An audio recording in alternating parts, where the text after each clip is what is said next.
Hello friends, आज मैं बात करूंगा एक कंपनी की। थोड़ा सा डिटेल्ड एनालिसिस होगा तो जिसके बारे में हम बात करना चाहेंगे। मुझे थोड़ा सा स्टॉक अच्छा लग रहा है, तो ये मेरा अपना पर्सनल व्यू है। आप अपना एनालिसिस ज़रूर करें शेयर को खरीदने से पहले या किसी भी शेयर को बेचने से पहले दोस्तों।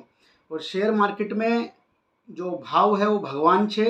इट मीन्स अगर आप किसी भी अच्छी कंपनी का शेयर सही प्राइस पे नहीं खरीदते हैं तो इट मीन्स आप पैसा नहीं बना पाएंगे दोस्तों। तो आपका मेन मोटिव है कि आप ज़्यादातर एनालिसिस ये करें कि कंपनी का बिजनेस स्ट्रॉन्ग है।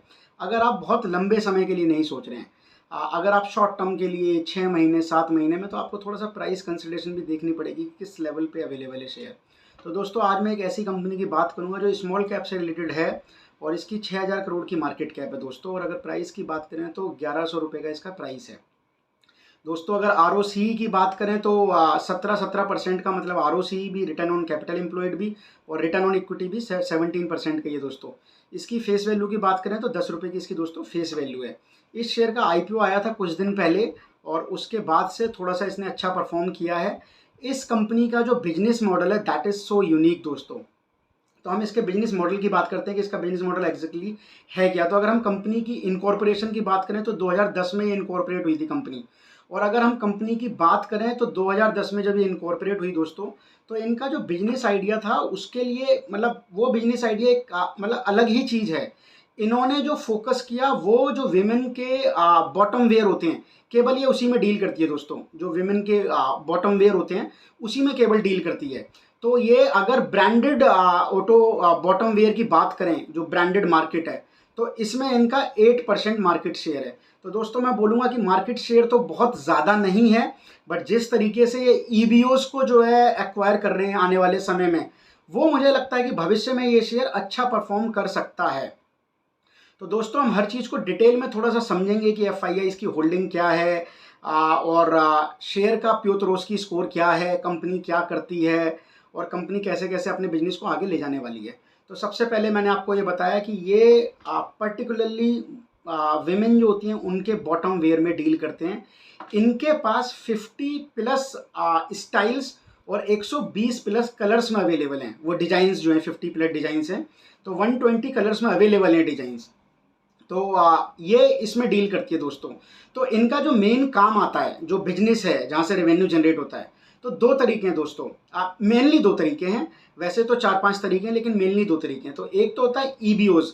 ईबीओज को कहते हैं एक्सक्लूसिव बिजनेस आउटलेट। उसमें दोस्तों क्या होता है, ये क्या है, इन्होंने कोई जगह जो है वो ले ली, खरीद ली और वहाँ पे जो है एक बड़ी जगह, और वहाँ पे अपना जो है जो भी विमेंस के ये जो है बॉटम वेयर हैं ये सेल करने लगते हैं। तो इसमें क्या होता है, इनके पास मार्जिन ज़्यादा हैं। अगर हम उसकी बात करें तो 30% के मार्जिन हैं इनके पास। लेकिन अगर हम वही बात करें लार्जेस्ट फॉर्मेट स्टोर की, जो LFS कहते हैं जिसे, उसमें ये क्या करते हैं दोस्तों, ये मॉल वगैरह में ना एक एरिया ले लेते हैं छोटा सा, और वहाँ पे अपनी कैनोपी लगा के या थोड़ा सा बड़ा स्पेस लेके वहाँ पे ये अपने ब्रांडेड सेल करते हैं। तो इनके जो ब्रांड सेल होते हैं, इनका जो ब्रांड है दैट इज गो कलर दोस्तों, और कंपनी का नाम है दोस्तों गो फैशन। तो अब बहुत ही मतलब पर्टिकुलरली विमेन बॉटम वेयर में डील करती हुई 50+ स्टाइल्स और 120+ कलर्स में अवेलेबल है। तो अगर मैं इनकी बात करूं तो ये क्या क्या करते हैं एग्जैक्टली, तो उसकी हम बात करेंगे। तो ये पहली कंपनी है जिन्होंने बॉटम वेयर लॉन्च किया विमेन सेगमेंट में। तो ये पहली कंपनी है दोस्तों। और अगर हम बात करें तो इसका 8% का मार्केट शेयर है अगर विमेन बॉटम वेयर की बात करें ब्रांडेड की। तो दोस्तों ये मैंने आपको बताया कि गो कलर्स के ब्रांड के नाम से ये अपना मतलब ब्रांड चलाते हैं। और इसमें ये जो बनाते हैं दोस्तों, मैं थोड़ा सा लेडीज़ के मतलब कपड़ों को इतना जानता नहीं हूँ, बट जब आपको वीडियो बनाते हैं तो थोड़ा सा एनालिसिस होता है हमारा, हमें समझना पड़ता है चीज़ों को। तो मैं बताऊँगा क्या क्या है उसमें जो बॉटम वेयर हैं। तो उसमें आपका लेगिंग्स हैं, चूड़ीदार्स हैं, धोतीज़ हैं, पटियाला है, प्लाजोज़ है, पैंट्स हैं, ट्राउजर्स हैं और जेगिंग्स हैं। तो ये मल्टीपल कैटेगरीज में जो है आपका एथनिक वेयर, फ्यूजन वेयर और वेस्टर्न वेयर और लॉन्ज वेयर और एथलेजर, इसमें इन्हें डील करते हैं ये। तो दोस्तों अगर हम बात करें, इनका जो मेन बिजनेस है वो ईबीओस से आता है, उसके बाद LFS से आता है। कंपनी का जो मेन एरिया है जहाँ पे वो कवर कर रही है, तो दोस्तों वो साउथ साइड में और वेस्टर्न इंडिया को ज़्यादा कवर कर रही है। वहाँ से मेजोरिटी में इनके पास रेवेन्यू आ रहा है। और अगर हम इनके ईबीओस की बात करें तो अगर 2021 की बात करें फाइनेंशियल ईयर की, तो इनके पास 459 ईबीओस थे मतलब एक्सक्लूसिव बिजनेस आउटलेट, जहां से इनके पास मेजोरिटी में बिजनेस आता है। और ये 118 सिटी में थे और 23 स्टेट्स के अंदर थे दोस्तों। तो यहाँ से इनको मेजोरिटी रेवेन्यू आता है। अगर हम बात करें रेवेन्यू आता कितना है, तो 60% रेवेन्यू दोस्तों इनको इससे आता है, ईबीओ से। और अगर हम बात करें आपका यहाँ से एलएफएस से कितना बिजनेस आता है, तो दैट इज 22%। उसके बाद इनके पास एक एमबीओज है, मल्टी ब्रांडेड आउटलेट्स, वहाँ पे बहुत ही कम रेवेन्यू जनरेट होता है, 1.3%।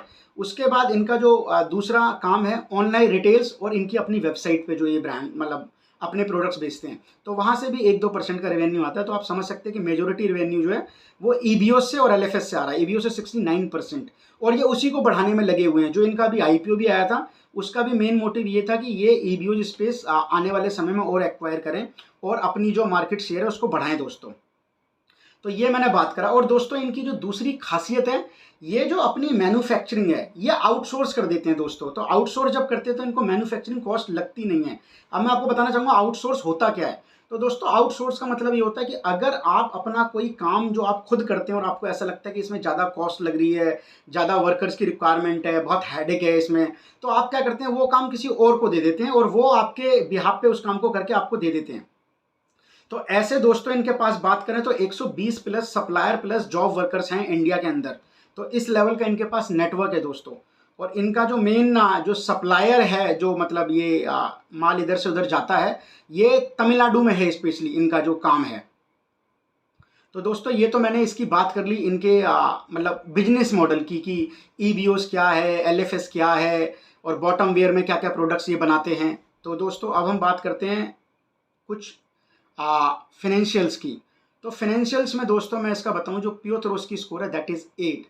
जैसा मैं आपको शॉर्ट्स वीडियो में बता चुका हूं कि पियोथरोस की अगर 7 to 9 है किसी कंपनी का, that means it is strong. इसको जोसेफ पियोथरोस्की ने डेवलप किया था और वो शिकागो में अकाउंटिंग प्रोफेसर थे दोस्तों। तो उनका ये मानना था 0 to 9 जाता है, तो इसका 8 है, तो it means that is strong.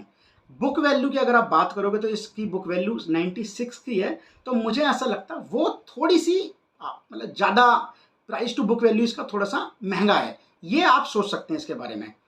अब उसकी बात करें दोस्तों इसके रेवेन्यूज़ की, तो अगर हम ईयर ऑन ईयर रेवेन्यूज़ की बात करें तो दोस्तों सेल्स जो है, अगर मैं 2017 की सेल्स देखूं तो वो 114 करोड़ की दिखा रहा है मेरे को। और अगर मैं मार्च की सेल देखूं तो दैट इज़ 665 करोड़ की दोस्तों। तो 114 करोड़ से 665 करोड़ करने में इन्होंने ऑलमोस्ट 6 गुना करने में दोस्तों 6 साल लिए हैं, 6 से 7 साल। तो 6 से 7 साल में अगर हर साल ऑलमोस्ट मतलब सेल जो है बढ़ी जा रही है, तो ओवर द ईयर्स जो है 2023 में इनकी जो सेल है वो 6 गुना हो गई है। और ऑपरेटिंग मार्जिन है वो भी 32% के ऑपरेटिंग मार्जिन से, जो मैंने आपको बताया ईबीओ से।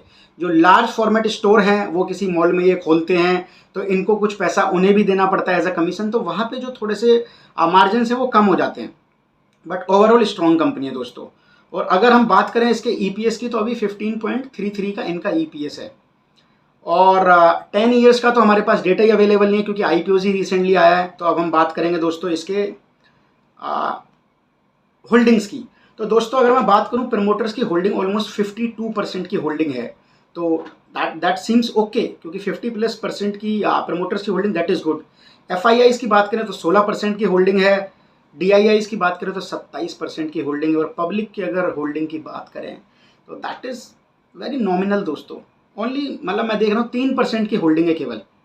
तो इट मीन्स पब्लिक का पैसा बहुत कम लगा हुआ है, प्रमोटर्स, एफआईआईस, डीआईआईस। और जैसा मैं अभी आपको रिसेंटली एक वीडियो में बता चुका हूँ कि जो रिटेल्स हैं उससे ज़्यादा नॉलेज होती है एफआईआईस और डीआईआईस को, because they participate in the conference call, और जो उनकी अर्निंग होती है, इन्वेस्टर मीटिंग होती है, प्रेजेंटेशन होती है, तो they know more than us as a retail investor जब हम काम करते हैं। तो दोस्तों ये इसकी मैंने बात करी फिनेंशियल्स की। पियोथरोस की स्कोर मैंने आपको 8 बताया। बिजनेस मॉडल मैंने आपको बताया कि 69% ईबीओ से आता है, और आपका जो है एलएफएस से आता है। उसके बाद इनका जो है ऑनलाइन बिजनेस से कुछ पैसा आता है, और जो है रेवेन्यू आता है। और इनका कुछ साइट पे काम चलता है, और मल्टी ब्रांडेड आउटलेट्स है, वहाँ से कुछ रेवेन्यू आता है। That is very nominal. तो दोस्तों कंपनी स्ट्रॉन्ग है। सेल्स की मैंने बात कर ली है, और प्रॉफिट मैंने आपको मार्जिन बताया 32%। That is not bad at all. तो दोस्तों आप इस शेयर पे अपना एनालिसिस कर सकते हैं कि आपको कैसा लगता है। अगर आपको समझ में आता है वीडियो तो चैनल को लाइक करें, सब्सक्राइब करें, और ऐसे ही वीडियो को ज़्यादा से ज़्यादा देखने के लिए ज़्यादा से ज़्यादा दोस्तों में शेयर करें, जिससे उन के पास भी ये नॉलेज पहुँचे दोस्तों। तो दोस्तों मैं आशा करता हूँ आपको वीडियो अच्छा लगा हो। Thanks a lot.